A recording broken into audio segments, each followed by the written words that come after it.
Et bonjour amis de YouTube, bienvenue à toi sur cette vidéo sur le défi de Sigreen.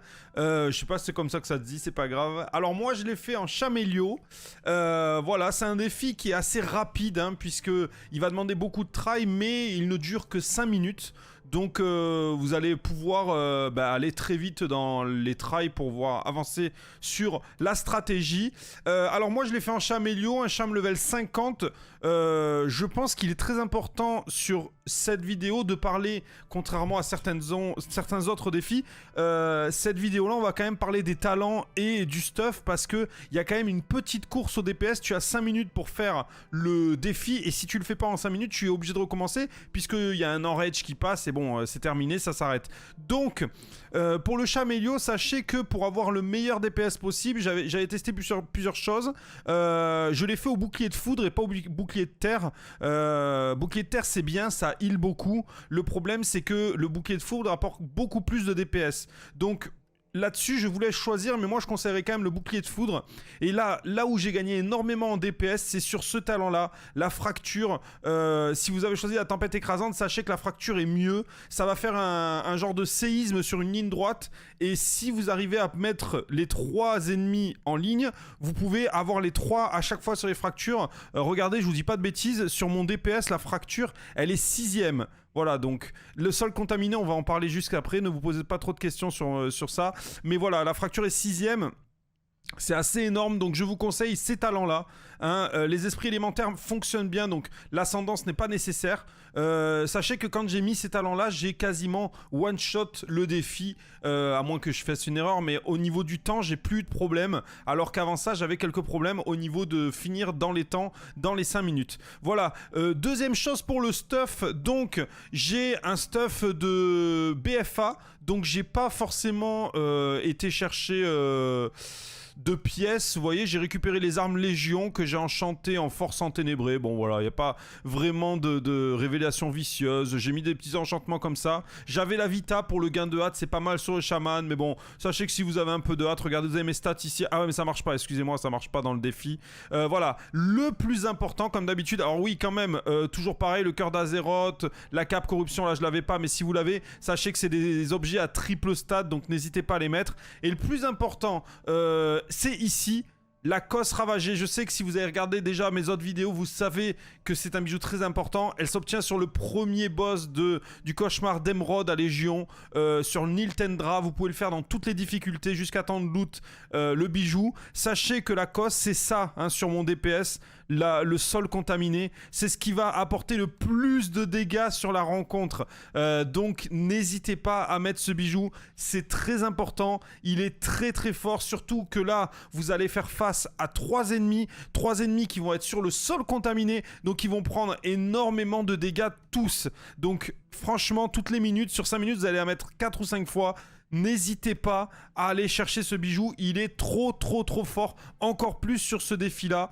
Voilà, donc pour vous faire le point, les talents, les consommables, je crois que vous voyez un flacon d'agilité draénique, 10 de hâte. Bon voilà, j'ai été chercher les petits trucs pour les stats, mais sachez que j'ai pas été tryhard plus que ça, puisque les talents carry assez sur le chaman. C'est vrai que le Chamélio est assez facile pour ce défi là, parce que justement il a toutes les armes pour...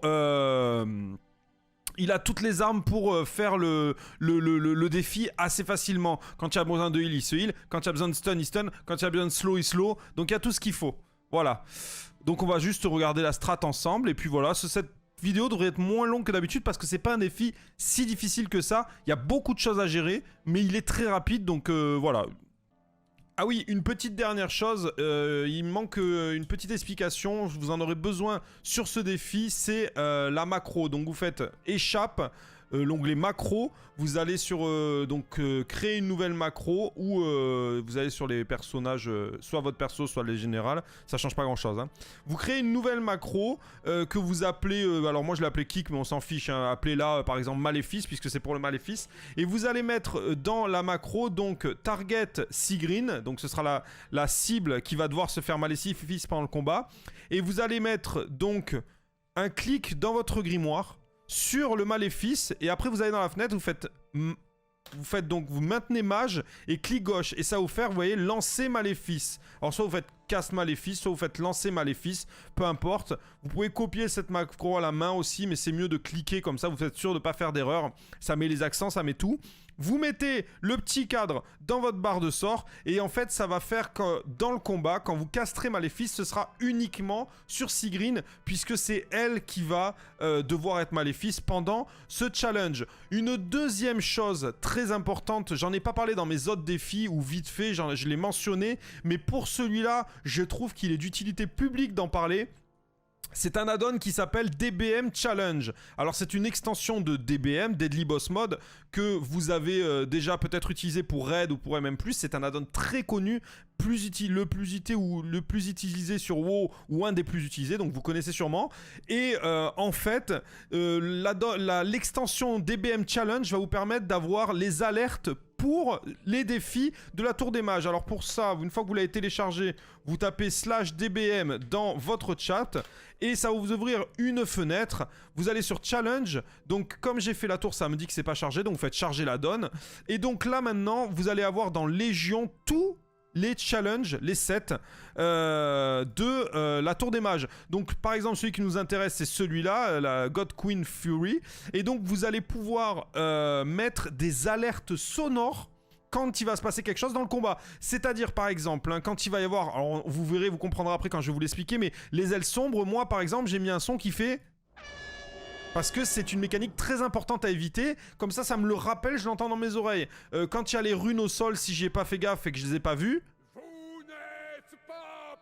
Voilà, donc je peux mettre des alertes personnalisées sur chaque mécanique, ce qui fait que, en plus du visuel, vous avez aussi l'audio qui va vous aider, parce que ce défi a beaucoup de choses en gérant en même temps, et des fois vous allez dire, il y a ça, il y a ça, il y a ça, et ça va vous aider, vous allez pouvoir mieux, dans l'ordre des choses, comprendre ce qui se passe autour de vous. Donc DBM Challenge, c'est le nom de la donne. Voilà, je pense qu'on peut passer maintenant à la strat. Donc la stratégie du boss, elle est assez compliquée, hein, et c'est un combat rapide, mais il y a beaucoup de choses à savoir. Vous allez affronter 3 mobs en même temps. Un caster, un tank, enfin Fury plutôt, et la main target qui est Sigrine. Les habilités qui vont être compliquées. Le Jarl, donc celui qui est à gauche avec ses 2 armes, va vous cibler et va s'enrager. Donc lui déjà il va vous poursuivre à certains moments de la rencontre. Il suffit juste de le kiter, rien de très difficile, vous pouvez pas le maléfice, mais vous pouvez par contre lui mettre un totem ou ce que vous avez dans votre grimoire avec votre classe, et vous pouvez kiter le personnage sans être embêté. Sigrine va être la deuxième mécanique du combat. Elle va caster un sort qui s'appelle sang du père ou sang au père. Il faut absolument la maléfice. Alors il y a 2 choix. Soit vous allez la maléfice une fois qu'elle a fait son cast, et alors ça veut dire que pendant 20 secondes, tant qu'elle sera maléfice, le cast ne fonctionnera pas. Mais si jamais vous la sortez du maléfice, le cast va continuer de marcher. Soit vous arrivez à la maléfice avant la fin du cast, et là vous cassez complètement la mécanique, et elle n'apparaît pas. Il n'y a pas les 20 secondes derrière, vous êtes tranquille. Donc moi ce que je vous conseille, c'est de caster impérativement dès le départ cette mécanique. Une fois que vous avez géré le kiting du Jarl qui vous court après en enrage, une fois que vous avez géré le sang du père, donc qui est le sort qu'elle va cast, qu'il faut absolument interrompre, sinon vous vous retrouvez, vous faites pas one shot, mais bon ça va faire des vagues qui vont vous tuer en quelques secondes. Vous allez avoir comme troisième mécanique, et cette fois c'est le mage qui va les faire, un bouclier vert autour de lui. Ce bouclier vert, il va falloir le casser, et après que vous l'avez cassé, vous allez kick un sort. Voilà, on avait déjà ça un peu sur Agatha. Vous savez, le défi avec Agatha, l'autre défi de la Tour des Mages. Donc en fait, il va falloir mettre un maximum de dégâts sur le mage. Et une fois que vous l'avez fait, vous cassez le shield et vous interrompez son sort. Voilà, c'est assez simple comme mécanique. Là, vous voyez à l'écran en ce moment, c'est la tempête de l'âme de celui qui vous poursuivait tout à l'heure. C'est sa deuxième mécanique. Il en a que 2. Il fait une tempête de l'âme autour de lui. Vous devez sortir de l'AOE. Même si vous êtes dans la zone blanche, c'est pas grave, il faut il faut pas être à son cac, c'est tout. Et là, vous êtes en train de voir au sol les runes roses. Alors ça, c'est le mage qui le fait. De temps en temps, il va faire 3 vagues de runes. Vous voyez, il en a refait une. Il y en a une qui va... Elles vont se réduire et elles vont disparaître. Si elles disparaissent, vous faites one shot. Il faut marcher dessus. Donc, il faut d'abord aller sur celle qui est le moins grosse, puisque vu qu'elles se réduisent en taille, la moins grosse se finira d'abord. Donc, le mieux, c'est d'aller direct sur la moins grosse et puis de faire après la milieu grosse et enfin la grosse. C'est très important de faire comme ça parce que des fois, vous allez avoir plusieurs mécaniques à gérer en même temps et vous allez devoir peut-être des fois laisser survivre la plus grosse le temps de finir un maléfice ou un stun ou quelque chose. Donc je vous conseille vraiment de faire comme ça, la petite grosse, la moyenne grosse et la grosse. Voilà, ça c'est pour les runes. Donc là on a vu quasiment toutes les mécaniques du combat. Il y a, vous voyez là, ces Valkyres, elles sont invoquées par vagues et elles vont foncer devant elles. Ça arrive de temps en temps pendant le combat. C'est Sigrun qui fait ça. Une fois que ça a été envoyé, ce sort, vous allez devoir vous trouver le trou dans la ligne pour pouvoir passer la vague. Si vous vous faites toucher par la Valkyre, une des Valkyres de la ligne, vous voyez là, regardez, hop, elles vont avancer. Donc vite, je laisse la rune, je la ferai après. J'évite la vague et après je prends la rune. Simplement, vous faites one shot. C'est un one shot si vous prenez une Valkyre. On fait les runes, vite fait, hop. Donc là, c'est pas comme la vidéo du Hunter où j'aurais pu vous aider en... Comment dire, j'aurais pu vous aider en vous donnant un genre de rythme, là ça va être ça, là ça va être ça. C'est pas aléatoire, mais ça reste quand même assez...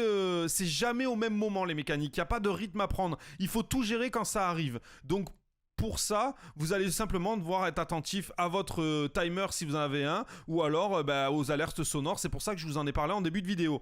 Donc, le mage, il a 2 mécaniques. Je vous l'ai dit, les runes et le shield. Le Jarl, donc qui est un peu le War Fury de la rencontre, il a la tempête de l'âme et des fois il vous poursuit quand il s'enrage. Et il reste une dernière chose, c'est Sigrun. Donc elle invoque les Valkyres qui volent droit devant elle et elle fait le sang du père, cette technique qui va falloir absolument la maléfice pour pouvoir la gérer parce qu'elle est vraiment meurtrière si vous ne faites pas le maléfice assez tôt. Dans cette rencontre, il y a des petites astuces qu'on ne sait pas forcément. Sachez déjà que vous pouvez stun toutes les cibles. Elles sont stunnables, donc vous pouvez les ralentir aussi. Vous pouvez gérer tout ça. Si vous paquez les 3, vous pouvez DPS les 3. Tous leurs HP sont liés. Donc si vous en DPSez un, il va taper les autres vont perdre de la vie aussi. Mais si vous faites les 3 en même temps, ils vont perdre 3 fois plus de vie. Donc le but dès le départ, ça va être de tous les paquer avant les mécaniques. Vous voyez, moi je mets le bijou que je vous ai parlé en début de vidéo et de faire un maximum de dégâts avec les loups. Avec les sorts que vous avez, vous faites avec la BL aussi, vous burstez un maximum dès le départ du combat avant les premières mécaniques. Vous avez vraiment un moment free, donc profitez-en jusqu'à ce que le Jarl vous poursuive. Vous pouvez taper les 3. Donc au bout de quelques secondes, il va mettre la rage du Berserker, vous voyez, hop, maintenant. Et donc là, il va falloir commencer. Donc là, je mets un stun et je slow et je recule. Comme ça, je peux continuer de taper. Avec un silence, je peux récupérer le caster. Et donc j'essaye, tout en me healant, de taper et de pas trop perdre de temps puisque c'est quand même timé à 5 minutes, donc il faut quand même se dépêcher sur la rencontre. Donc ça, c'est le premier tips. Le deuxième tips, c'est que de temps en temps, il va y avoir une boule jaune qui va tomber sur le milieu de la salle par une Valkyre. C'est Odin qui vous l'envoie et vous allez pouvoir vous heal. Donc quand il y a la boule jaune qui arrive, ne claquez pas de mana dans vos heals. Jouez avec la boule jaune et faites en sorte de claquer votre mana en DPS pour faire encore plus de dégâts. Voilà, le bijou est revenu. Vous voyez, je mets le bijou sur 3 cibles tout le temps. Il fait énormément de dégâts. Vous voyez, la boule jaune, elle vient d'arriver là. Donc, je préfère la prendre, pas me heal et continuer à DPS les 3 cibles. Donc un autre tips, ça va être l'ordre de priorité. C'est-à-dire qu'il y a des moments dans le combat où vous allez tout avoir en même temps. L'ordre de priorité, c'est bien sûr tout ce qui one-shot. Donc les Valkyres qui sont en ligne, elles avancent, vous avez quelques secondes pour vous placer, c'est prioritaire. Vous devez absolument vous placer le plus vite possible, même si ça implique de ne pas taper. Parce que si vous le faites pas, vous êtes mort. Vous voyez, là ça arrive, il y a quoi, 5 secondes, si vous n'êtes pas placé, vous faites one-shot. Donc ça, c'est prioritaire. Le sang au père ou sang du père de Sigreen, le cast où vous devez Maléfice, c'est prioritaire. Vous devez absolument la Maléfice avant la fin du cast, sinon vous n'allez pas pouvoir la gérer et vous allez la laisser Maléfice pendant 20 secondes, ce qui fait du DPS de perdu. Vous voyez, sang du père, vous voyez, c'est directement Maléfice sur le cast. Comme ça, je suis tranquille. Donc ça, c'est la priorité aussi. Après, vous avez des trucs qui sont dangereux, mais qui sont pas prioritaires. C'est-à-dire que si vous devez choisir entre les deux sorts que je viens de vous parler et les autres mécaniques dont je vais parler maintenant, vous choisissez les deux sorts dont je vous ai parlé en premier. Donc ces deux-là, les deux techniques de Sigreen, c'est-à-dire les Valkyries qui volent et le sang du père. Donc après, vous avez les runes au sol, c'est la troisième priorité, mais comme je vous l'ai dit, elles passent après les deux premières. Elles sont très importantes, vous faites one shot si elles arrivent au bout, mais des fois vous allez devoir faire des choix et vous allez devoir attendre avant d'aller dessus parce qu'il y a autre chose à faire, genre casser un cast ou vous placer. Quatrième priorité, le savoir ancestral. Donc c'est le mage qui met son bouclier vert sur lui. Si le cast arrive au bout, c'est one shot. Donc le but c'est de casser le shield assez vite, mais encore une fois, ça passe après tout ce que je viens de vous dire. Donc, en quatrième, vous cassez le shield. S'il y a autre chose des trois techniques que on a parlé avant, eh ben vous mettez la priorité aux trois techniques qui sont avant. Et après, le dernier, c'est le Jarl, son AOE de rage du Berserker qui vous poursuit. Ça, c'est la moins importante des techniques. Vous la gérez avec un CD dev des fois. Vous la gérez avec l'élémentaire, je vais vous en parler juste après. Si vous êtes chaman. Donc ça, c'est la technique la moins dangereuse, même si elle reste dangereuse parce qu'elle peut vous one-shot. Et son AOE où il fait un tourbilol, c'est pareil, ça fait mal, mais ça vous one-shot pas. Donc si vous avez autre chose à faire avant, vous le faites. Vous vous éloignez de 5 mètres et vous faites ce que vous avez à faire. Voilà, tempête de l'âme, vous voyez, ça vous attire, mais ça fait pas trop de dégâts si vous êtes assez loin. Et même si vous êtes prêt, vous avez le temps d'en sortir. Donc les techniques du Jarl ne sont pas prioritaires, elles sont même en dernier. En priorité, c'est Sigreen. En deuxième, c'est le mage. Et en troisième, c'est le Jarl. Faites bien cet ordre de priorité, ça vous facilitera grandement la vie. Et une dernière chose à savoir dans cette vidéo, l'élémentaire sur le chaman, je le mets pas au début. Je le garde pour un moment au milieu, vers les 50% de vie du défi, où je crois que c'est vers 3 minutes de combat, où je vais récupérer donc l'élémentaire pour qu'il tank la rage du berserker du guerrier, du Jarl. Et donc ce que je vais faire, c'est que je vais le mettre 30 secondes avant pour qu'il prenne bien l'aggro du Jarl. Et une fois que le Jarl aura l'aggro dessus, eh ben, il va faire tout son cast sur l'élémentaire et vous allez être tranquille, ça vous fera une mécanique de moins à gérer. Cette astuce, elle est assez elle est élitiste pour seulement les chamans, mais sachez qu'elle marche vachement bien. Si vous gardez l'élémentaire pour ce moment-là, ça fera que dans le combat, vous n'aurez que 2 rages de berserker et donc la deuxième tankée par l'élème, donc il n'y aura que la première à gérer, ce qui vous facilitera grandement la vie. Voilà, je crois que j'ai fait le tour de toutes les mécaniques. Il y a toutes les astuces que je vous ai données aussi. Je pense que le bijou facilite grandement la rencontre. Je pense que le chamélio facilite grandement la rencontre. Voilà, et une fois que vous avez tué le premier Jarl, il vous reste les 2 cibles à finir, mais vous n'allez pas aller au bout. À 10% PV, le voyant finit. Donc le mage finit le défi. Donc en gros vous tuez le Jarl qui a le moins de PV, hein, c'est lui qui a le moins de PV. Et après vous allez juste mettre le voyant à 10% et le défi va se terminer. Et vous allez pouvoir récupérer votre transmo, votre haut fait et peut-être votre monture si vous avez suivi ces vidéos et que vous en êtes à votre 7ème défi. Voilà, je vous ai tout dit les amis. J'espère que cette vidéo va beaucoup vous aider. Sachez que comme d'habitude, vous pouvez vous abonner à ma chaîne, me donner des retours. Il y en a plein qui le font, mais pas assez à mon goût parce que plus j'ai de retours, plus ça me permet de me dire ce que j'ai fait de bien ou pas dans ces vidéos. J'essaie de faire les tutos les plus clairs possibles, mais des fois c'est compliqué. Donc n'hésitez pas à me donner des retours, les amis. Et puis moi, sur ce, je vous dis à la prochaine vidéo, puisque au moment où je sors cette vidéo, il me reste encore le Mage Glace à sortir et puis c'est terminé. Donc voilà.